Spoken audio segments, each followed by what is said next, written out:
अस्सलाम वालेकुम, क्या हाल चाल हैं। आई होप कि आप सब लोग ठीक ठाक होंगे और मैं भी अल्हम्दुलिल्लाह बिल्कुल ठीक ठाक हूँ। और आज का व्लॉग मैं स्टार्ट कर रही हूँ लंच टाइम से। अभी मैं लंच बनाने के लिए किचन में आई थी तो मैं सोच रही थी कि ऐसी कौन सी चीज़ है जो इंस्टेंट बन जाए जल्दी से, जिसके लिए कुछ भी ज़्यादा टाइम ना लगे। तो मेरी समझ में बस यही आया कि चिकन कढ़ाई ही है जो कि 20 मिनट में तैयार हो जाती है। तो मैंने सोचा कि चलें आज यही बनाती हूँ, सबसे ईज़ी। ये इंतहाई इजी रेसिपी है चिकन कढ़ाई की और मेरी फैमिली में सबको ही बहुत पसंद है। जब भी बनाती हूँ ना सबको बहुत पसंद आती है।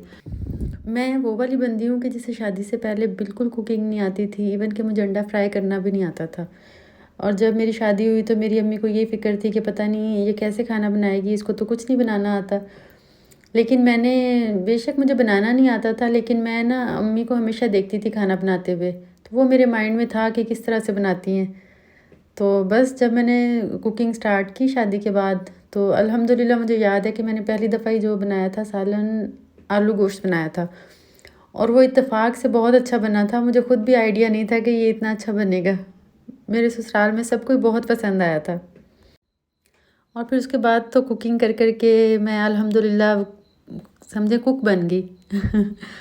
अभी कुछ दिन पहले भाई आए थे तो मैंने खाना बनाया था, सूप बनाया था और उसके साथ स्टीम चिकन था। और ना दुबई की एक बड़ी फ़ेमस डिश है मंदी।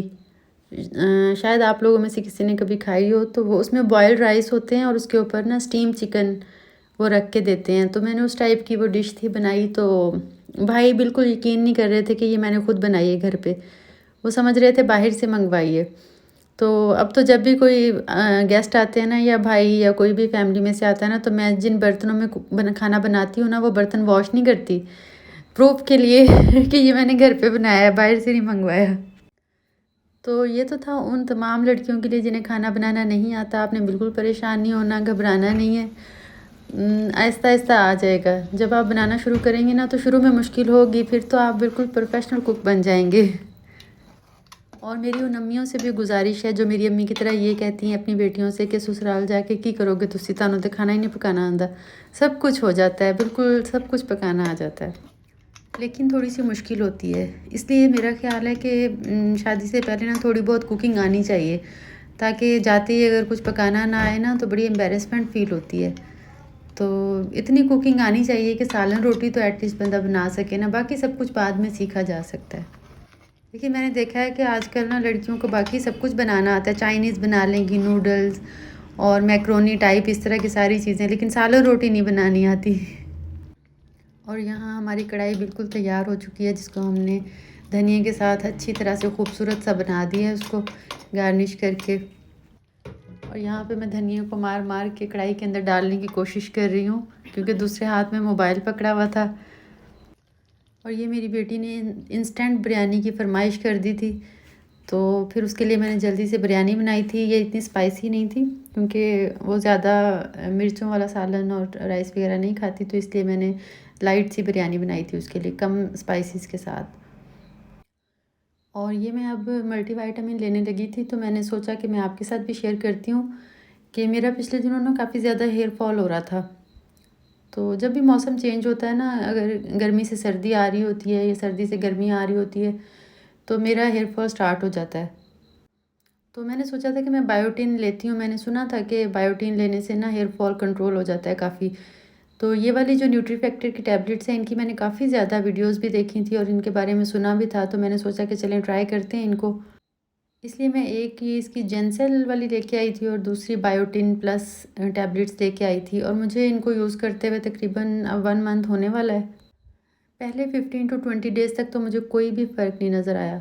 मेरा हेयर फॉल वैसे ही था, तो मैं तो बड़ी डिसहार्ट हो गई थी। मैंने कहा बस पैसे ज़ाया किए इन टैबलेट्स पे। इनसे तो अच्छा था कि मैं ना बादाम ले आती और वो खा लेती, जैसे कि अम्मियाँ कहती होती हैं ना कि इसे ये लगाने से अच्छा था कि खा लेते कुछ। तो मुझे लगा कि हाँ मैंने गलती की है। लेकिन फिर जैसे ही 25 टू 30 डेज़ हुए ना मुझे ये यूज़ करते हुए, तो मेरा अचानक से मेरे हेयर फॉल जो है ना काफ़ी कम हो गया था।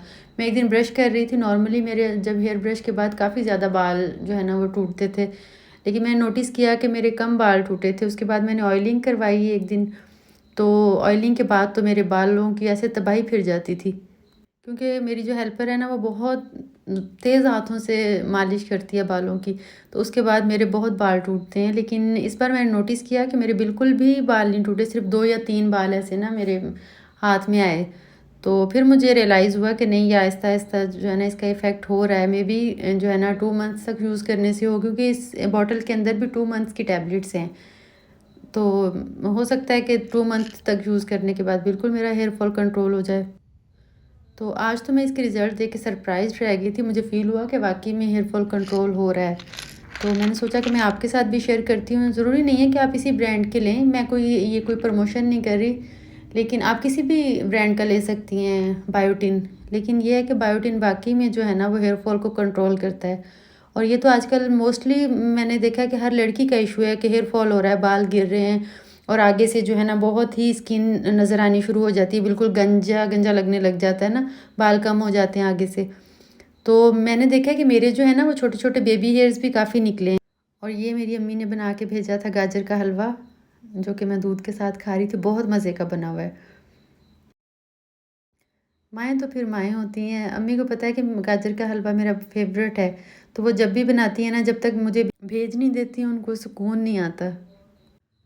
और यहाँ पे मैं दूध बना रही थी 1 ग्लास अपनी बेटी के लिए, क्योंकि वो चॉकलेट वाला दूध शौक़ से पीती है, तो उसके लिए मैंने दूध में चॉकलेट मिक्स किया था। और मैंने अपने लिए और अपने हस्बैंड के लिए वैसे ही गर्म किया था। और ये जो साथ आप देख रहे हैं ना प्लेट में, ये भी अम्मी ने बना के भेजा था। पिछले दिनों मेरी कमर में बहुत ज़्यादा पेन का इशू था, तो उन्होंने ये ना कुछ मिक्स करके बना के भेजा है। तो अगर इससे मेरी कमर का पेन ठीक हुआ ना, तो मैं आप लोगों के साथ भी ज़रूर शेयर करूँगी। और अगर वीडियो अच्छी लगी हो तो चैनल को सब्सक्राइब कर लीजिएगा, ताकि हम दोबारा भी मिलते रहें। अल्लाह हाफ़िज़।